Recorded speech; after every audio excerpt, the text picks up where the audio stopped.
नमस्कार. जय गो माताजी, जय गोपाल.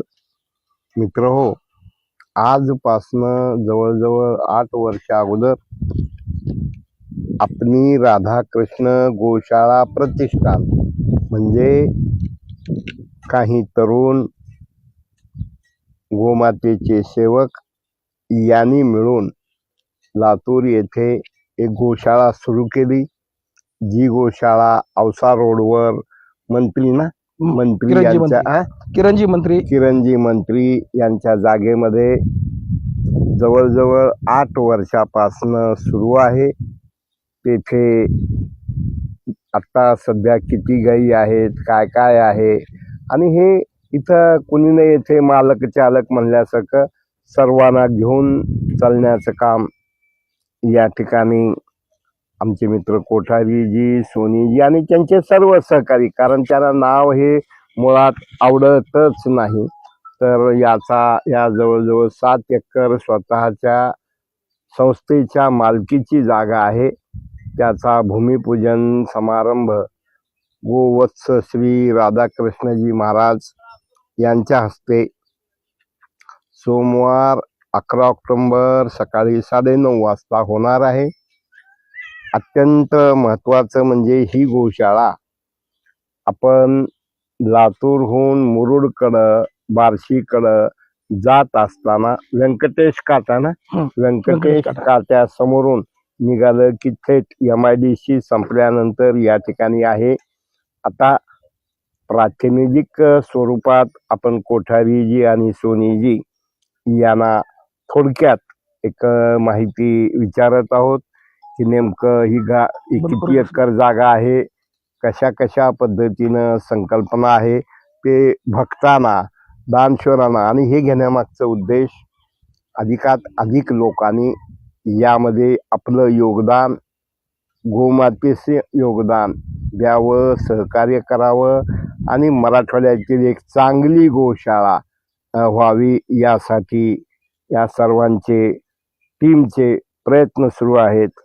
आम्ही या ठिकाणी गोविंदजी कोठारी यांना विनंती करतो की नेमकं पहिली आपली त्या ठिकाणी किरण मंत्रीजींच्या जागेमधली गोशाळा कधी सुरू केली, 2 एकरमध्ये होती, ही किती जागा आहे, एकंदरीत वाटचाल याविषयी आपण सर्व दानशूर, श्रोते, भक्त यांना माहिती द्यावी अशी मी विनंती करतो.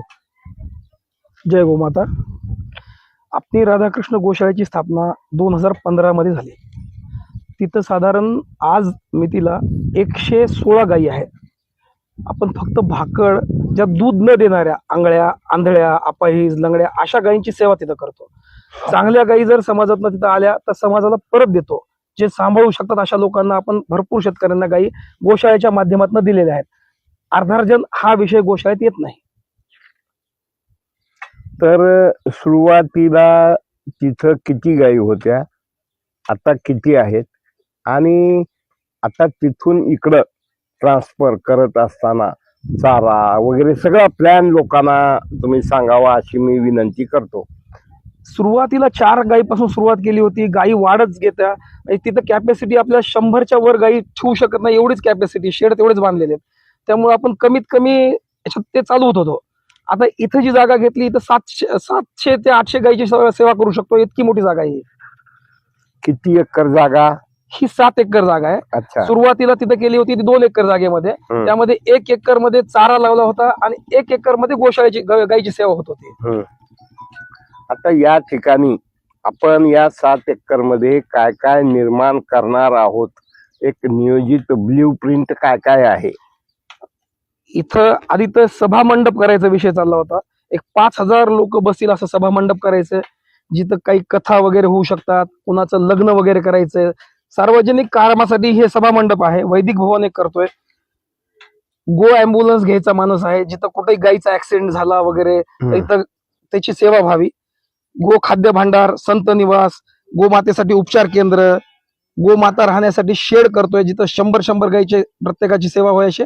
एक 11 ते 12 शेड होतात, जेणेकरून 1100 गोवंशाची सेवा, 700 ते 1100 असं चाललं, छोटे मोठे मिळून. राधाकृष्णजींचं मंदिर करायचं माणूस आहे. वॉकिंग ट्रॅक आहे तो विषय. अच्छा. शाळेत जे सेवक काम करतात त्यांच्यासाठी निवास करायचंय, भक्त निवास. लातूरला कोणी मोठे संत आले त्यांना राहण्याची जर व्यवस्था करायची असते, असे बरेच संत आहेत जे कुणाच्या घरात राहत नाहीत, तर गोशाळेसाठी संत निवास गोशाळेमध्ये राहावं असं एक आहे. नंदी शाळा एक वेगळी उभारण्याचा मानस आहे. आणि गोबर गॅस प्लांट करायचा विचार आहे, ज्याच्यामध्ये गोबर गॅस प्लांट केल्यामुळे इथं अन्नक्षेत्र चालेल आणि लाईटची स्वतःची गोशाळेची लाईट होईल. लहान मुलं यावे ह्यासाठी चिल्ड्रन पार्क एक मानसमध्ये आहे, इथं खेळावं आणि गोमातेचं दर्शन बी व्हावं. सप्तपदी गोमाता मंदिर एक करण्याचा मानस आहे, जिथं 7 गायी सेंटरला ठेवून त्याची प्रदक्षिणा करतील लोक. हे आहेत. अच्छा. तर ही 7 एकर आपण जी जमीन संपादित केलेली आहे, जी. तर यासाठी धनराशी कशा कशा पद्धतीनं उपलब्ध केल्या, लोकांकडनं काय काय अपेक्षित आहे, पुन्हा याला ATG वगैरे काय काय आहे तेही लोकांना सांगावं. हे आपली राधाकृष्ण गोशाळा प्रतिष्ठान एक ट्रस्ट केलं आपण. ह्या ट्रस्टला ATG 12A CSR फंड हे सगळे नीती आयोग वगैरे सगळीकडे रजिस्ट्रेशन केलंय. ह्याच्यासाठी धनराशी उपलब्ध करण्यासाठी आपण 1 गुंठा भूमिदान हा संकल्प घेतलेला आहे, जेणेकरून जसं कन्यादानचं महत्व आहे, गोदानाचं महत्व आहे, गायीसाठी भूमिदान, गोशाळेला भूमिदान देण्याचं महत्व बी आहे. हे आदरणीय गोविंददेव गिरीजी महाराजांनी सांगितलं होतं 10 वर्षापूर्वी आम्हाला, तर तुम्ही पैसे कसे उभे करायचे, तर त्या माध्यमातून हे सुरू केलंय. त्यात मग 1 गुंठा भूमीसाठी 1,11,111, 3 गुंठा भूमिदानसाठी 3 लाख, भक्त निवाससाठी 4 लाख, संत निवाससाठी 5 लाख, गोमाता उपचार केंद्रासाठी 6,11,111, खाद्य भांडार जी गोमातेचे करायचे त्याच्यासाठी आहेत, गोमातेचे शेड करायचे ज्या 100 गायीचे असे वेगळे वेगळे शेड करायचे, जे 15 शेड होतील त्याला 7,11,000, गो खाद्य भांडार जिथं गायीचे कुट्टी मशीन वगैरे ते शेड होईल ते 9 लाख रुपये, राधाकृष्ण मंदिर त्याला 11 लाख रुपये लागणार साधारण खर्च, सभा मंडप 5,000 लोक बसतील, सार्वजनिक सभा मंडप ह्याच्यासाठी 21 लाख रुपयाचा खर्च आहे साधारण. त्यात भूमिदानदाते जे आहेत स्वयंस्फूर्तीनं लोकांचे फोन येत आहेत की आम्हाला भूमिदान करायचे आहे, 1 गुंठा भूमी आमच्या वडिलांच्या नावाने आजोबाच्या नावाने ज्याच्या नावाने जसं होईल ते सगळे चेकच्या माध्यमातून पैसे घेतोय, सगळे कॅशचा व्यवहार होत नाही, सगळं चेकनीच करतोय. आता हे सर्व करत असताना 7 एकर मध्ये नियोजित म्हणजे पाण्याची व्यवस्था कशी आहे, चाऱ्याचं कसं करणार? ह्याच्यामध्ये योगायोगाने 2 विहिरी तर ऑलरेडी आहेतच. बोर घ्यायचा असं आहे डोक्यात, बोर घेऊयात, पाण्याची व्यवस्था होऊन जाईल आणि भूमीला लागूनच आपल्याकडं हे तळ आहे, त्यामुळे हिरवा चारा भरपूर मागे 3 एकर चाऱ्यासाठी ठेवणार आहेत, ह्या हिशोबाने होईल. अच्छा.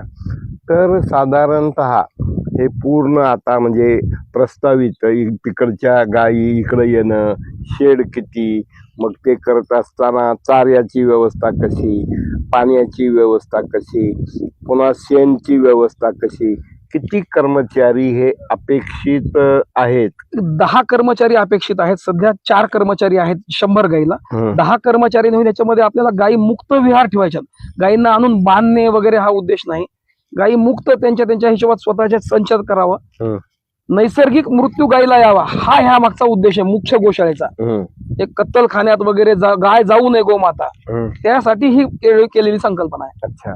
तर आपण हे सर्व करत असताना खडकुतला एक मोठी गोशाळा आहे, जी मुक्त अशा ठेवतात, मग ती सुटल्या की एकदम गायी पळत येतात, त्यांचा चारा, त्यांचं पाणी, मग शेणाच्या गौऱ्या, गोमूत्रापासून गोरज गोझर मार्ग. तर अशा प्रकारे आपल्या भविष्यात काय काय कल्पना आहे? 100% सगळ्याच करायच्या ह्या. आदरणीय जगदीशजी बाबाजींचं हमेशा आम्ही मार्गदर्शन घेत असतो. ते गोझर नार्क वगैरे आपण करणार आहेत, गोबर गॅस प्लांट आहे, गोवऱ्या तयार सध्याही करतो ज्या यज्ञासाठी वगैरे वापरण्यात येतात, ते आणखीन मोठ्या प्रमाणात करूयात. अच्छा. तर लोकांनी कशा पद्धतीनं म्हणजे सहकार्य करावं असं अपेक्षित आहे? लोकांनी यावं, तन मन धन ज्याला जे जमतंय, असं जरुरी नाही पैसेच देण्यासाठी यावं, ज्याला जे जमतंय गोमातेसाठी करून यावं. गोमातेच्या विषयी जे बी स्वागतार्ह त्यांचे हे असतील सजेशन्स आम्ही 100% ऍक्सेप्ट करू. अच्छा. ही काही एकट्याची कुणाच्या मालकीची गोशाळा नाही, सार्वजनिक आहे. तिचं नाव ठेवतानाच आदरणीय दिलीपजी डागा होते, त्यांनी आम्हाला आठवतंय की आपणही राधाकृष्ण गोशाळा असं नाव दिलं, प्रत्येकाला वाटावं ही माझी आहे, त्या भावनेने हे केलंय. जेही गायीच्या हिताचे जे संकल्प सांगतील 100% ते स्वागतार्ह राहतील, ते 100% आम्ही अंमलात आणण्याचा प्रयत्न करू. डे टू डे दैनंदिन गोमातेचा खर्च चारा असेल वेगवेगळे, तर ते आपण कशा पद्धतीनं तिकडलं करत आलात आणि इकडं काय संकल्पना आहेत? तिथं गोशाळेमध्ये 1 एकर मध्ये चारा लावलेला होता. बाकी दानदाते भरपूर आहेत. एक मुंबईची संस्था आहे वर्धमान संस्कार धाम. हम्म. त्यांचंही हमेशा सहकार्य असतं की चारा कमी पडला फोन करा, लगेच चारा येतो. हम्म. तसेच आणि बाकी दानदाते इतके आहेत ज्यांना मागायचं कामच पडत नाही. हम्म. जे स्वयंस्फूर्तीनं लोक पैसे पाठवतात गोशाळेला, कुणाचे बर्थडे सेलिब्रेट करतात, अॅनिव्हर्सरी सेलिब्रेट करतात. बाहेर हॉटेलमध्ये जाऊन करण्यापेक्षा गोशाळेत येऊन करतात अच्छा. आणि त्या निमित्तानं होतं. ती लातूर शहरापासून ती गोशाळा किती किलोमीटर आता अंतरावर? जी सध्या चालू आहे ती मंत्री फार्म पेटला आहे. लातूरच्या राजीव गांधी चौकातनं एक 6 किलोमीटर अंतरावर आहे. हा. जी सध्याही चालू आहे आणि चालू ही जोपर्यंत पूर्ण रूपात येत नाही तोपर्यंत चालूच राहणार आहे. अच्छा. तिथं फक्त कमी जागा आहे, 100च्या वर आपण जाऊ शकत नाही. आणि सगळ्यांचा माणूस होता की आपल्याला कमीत कमी 1000-1100 गोवंशाची सेवा व्हावी, म्हणून गोशाळेची स्वतःच्या जागेत आलो. तर हे आपल्या 5 नंबर चौकापासून किती किलोमीटर ही अंतरावर 5 येतं? नंबर चौकापासून 11 किलोमीटर येतं पूर्ण. 5 नंबर पासून 6 किलोमीटर आहे. हा. शिवाजी चौकातनं 11 किलोमीटर आहे. ते- MIDC संपली की लगेच पहिलीच आहे. हा. आपलं जसं तिकडं शिवाजी चौकापासून किती किलोमीटर? शिवाजी चौकापासून ती 10 किलोमीटर आहे, ही 12 किलोमीटर. हा, म्हणजे जवळजवळ मित्र हो, दोन्हीही अंतर जवळजवळ 1 किलोमीटर कमी जास्त कमी आहे. जास्त आहे. आणि अत्यंत ती एकदम रोड टच होती. खरं म्हणजे यांच्या वतीनं म्हणा किंवा मराठवाडा नेत्याच्या वतीनं मग किरणजी मंत्री यांचं मनपूर्वक आभार मानतो. आतापर्यंत आपल्याला धनराशी किती म्हणजे प्राप्त झाली किंवा रजिस्ट्री ही किती लाखाची झालेली आहे? रजिस्ट्री पूर्ण 2,80,00,000 आहे या प्रस्तावित. आतापर्यंत 40 लोकांच्या धनराशीचे चेक आलेले आहेत आणि भरपूर लोकांच्या मनात आहे कार्यक्रमाच्या दिवशी देऊ वगैरे असं चालू आहे. तर देवाची इच्छा जसं होईल बघूयात काय काय रस्ते निघतात. अच्छा. तर याच बरोबर या ठिकाणी नियोजित बांधकाम असेल, शेड असेल, चारा असेल, मंदिर असेल, हे टप्प्याटप्प्यानं आपण करणार आहात. जी, याचा भूमिपूजनाचा कार्यक्रम हा किती तारखेला, किती वाजता आणि कोण कोण येणार आहे? भूमिपूजनाचा कार्यक्रम सोमवारी येणाऱ्या 21 तारखेला आहे. 21/10/2024 ला सकाळी 9:31 आहे. आदरणीय गहिनीनाथजी महाराज औसेकर, पंढरपूर देवस्थानचे अध्यक्ष, आणि आदरणीय राधाकृष्णजी महाराज जोधपूरवाले, ह्या दोघांच्या हस्ते होणार आहे. अच्छा. तर सर्वांना विनंती राहील की सर्वांनी आवर्जून या कार्यक्रमाला यावं. आधी महाराजींच्या हस्ते भूमिपूजनाचा कार्यक्रम होईल, तदनंतर महाराजींचं आशीर्वचन होईल, दोन्ही संतांचं आशीर्वचन, आणि जे भूमिदानदाते वगैरे काही लोकांचे सत्कार वगैरे होणार आहेत प्रातिनिधिक स्वरूपात. त्यानंतर भोजनाचा प्रसादाचा आस्वाद घ्यावा, गोशाळा पाहावी आणि सजेशन्स द्यावे. महत्वाचे गायीच्या हिता, देशी गोवंशाच्या हितासाठी ज्यांचे जे सजेशन्स असतील सगळे आपण विचाराधीन ठेवू आणि त्यावर इम्प्लिमेंटेशन करण्याचा प्रयत्नच करू. मित्र हो, ही आपली राधाकृष्ण गोशाळा आहे. आपण या कार्यक्रमाला येत असताना सहकुटुंब सहपरिवार या ठिकाणी जे जे करणं शक्य आहे, जेवढं दातृत्व, वाढदिवसाला, नंतर वडिलांची जयंती किंवा वडिलांचा पुण्यतिथी, नंतर अशा वेगवेगळ्या पद्धतीनं गोमातेला दान म्हणजे डायरेक्ट देवाला पर्यंत पोहोचणार हे आहे. तर यांच्या वतीनं मी आपल्याला विनंती करतो, या ठिकाणी त्यांची वेबसाईट आहे का नाही अजून? नाही, करूया, डेव्हलप करायची आहे. डेव्हलप वेबसाईट होईल, पण तरी परंतु काही महत्वाचे मोबाईल नंबर जर कुणाचे एक दोघांचे दिले तर बरं राहील असं मला वाटतं. नंबर बघू. 89,750. हा, 89,750 93,000. हा. आणि दुसरा नंबर 94,22,61,23,23. तरी कुणाचे एक नंबर? हे सोनीजीचा एक आहे आणि एक माझा आहे. अच्छा.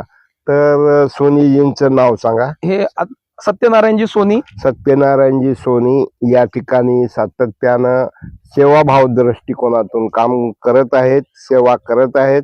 त्यांचा मोबाईल नंबर आहे 89,750 93,300 89,75093,000 आणि त्यानंतर दुसरा मोबाईल नंबर आहे आपले गोविंद कोठारी. गोविंदजी कोठारी त्यांचा मोबाईल नंबर आहे 94 22 61 23 23. 94 22 61 23 23. मित्र हो, अवश्य या. या निमित्ताने आणखीन बोलायचं, या निमित्तानं मी महाराष्ट्र शासनाचे सुद्धा आभार मानतो की ज्यांच्या भूमिकेतून गोमातेला राष्ट्रमातेचा दर्जा, गोमातेला राज्यमातेचा दर्जा मिळाला. आणि आम्हा सर्व गोभक्तांना अपेक्षित आहे की मोदी गव्हर्नमेंटमध्ये मोदीजींनी गोमातेला राष्ट्रमातेचा दर्जा द्यावा. आणि आता महाराष्ट्र शासनानं गोशाळेला अनुदान स्वरूपात प्रति गोवंश 50 रुपये जाहीर केलेत. GR निघालाय. आता बघूयात पुढे कसं होत आहे. त्यात आदरणीय शेखरजी मुंदडा, सुनीलजी सूर्यवंशी यांनी फार मोठा पुढाकार घेतला होता. त्यांचे सर्वांचे आभार मानतो या निमित्ताने. आम्ही तुम्हाला मनपूर्वक मराठवाडा नेता फेसबुक युट्यूबच्या माध्यमातून मनपूर्वक हार्दिक शुभेच्छा देतो. आपली गोशाळा, आपली राधाकृष्ण गोशाळा ही अधिकात अधिक चांगली, लोकांनी यावं, पाहावं, दर्शन घ्यावं अशा प्रकारची बनावी. आणि पुनश्च एकदा येत चला, खूप जवळ आहे. म्हणजे ती मेन रोडवर होतं, हे थोडं 1 किलोमीटर मध्ये यावं लागतं. मध्ये रोडवरच आहे, रोड अप्रोच आहे, रोड अप्रोच आहे. तर या गोशाळा आपली आहे, प्रत्येकाला वाटावं आपली. आम्हाला इथं काही कुणाला विचारायचं काम नाही. गाईच्या हिताचं ज्याला जे करायचंय करू शकता. आणि अशा पद्धतीनं याचा परवा म्हणजे सोमवारी हा सोहळा होणार आहे. तर जाणीवपूर्वक हे लोकांना कळावं, लोकांनी आपला आपला वेळ राखून ठेवावा म्हणून आम्ही ही मुलाखत घेतली आहे. आपले कोठारीजी आणि सोनीजी हे बिझी असताना सुद्धा आम्ही इकडं आलो म्हणल्यानंतर आलेले आहेत. आपलं मनपूर्वक आभार. आपल्याला खूप खूप शुभेच्छा. आणि आमच्या फेसबुक यूट्यूबला मुलाखत दिलात त्याबद्दल मनपूर्वक आभार. धन्यवाद. जय गोमाता. जय गोमाता. लातूर निवासी सभी हरि भक्तों को सप्रेम जय श्री कृष्ण। 21 तारीख को अपने लातूर नगरी में अपनी राधा कृष्ण गौशाला के लिए भूमि पूजन समारोह हो रहा है। आप सभी को मैं आमंत्रित करता हूं, आप उस अपनी राधा कृष्ण गौशाला के भूमि पूजन कार्यक्रम में पधारें। गौ माताओं के लिए नवीन भूमि ली गई है, जहां पर नया निर्माण होगा। गौ माताएं वहां सुखपूर्वक विराजेगी। भगवान कहते हैं मंदिर मेरा कार्यालय है और गौशाला मेरा घर। आइए हम सब मिलकर के भगवान के लिए एक सुंदर सा घर बनाएं, जहां भगवान अपनी प्यारी प्यारी गौ माताओं के साथ खूब सुख से विराजें। हम सबको गौ सेवा का अवसर मिले, ठाकुर जी के दर्शन मिले, संतों का संग मिले, सत्संग मिले, आनंद मिले, आरोग्य मिले, सुख समृद्धि मिले। सभी का आह्वान करता हूं, पधारी अपनी राधा कृष्ण गौशाला में। जय श्री कृष्ण। रामकृष्ण हरी। उद्याचा फार मोठा भाग्याचा दिवस आहे। पवित्राणाम पवित्रम यो मंगलानाम च मंगलम, दैवतम देवतानाम च मंगला यत्नो हरी। उद्या लातूर शहरामध्ये आपली राधा कृष्ण गौशाला प्रतिष्ठानच्या वतीने उद्या भूमिपूजन संपन्न होणार आहे।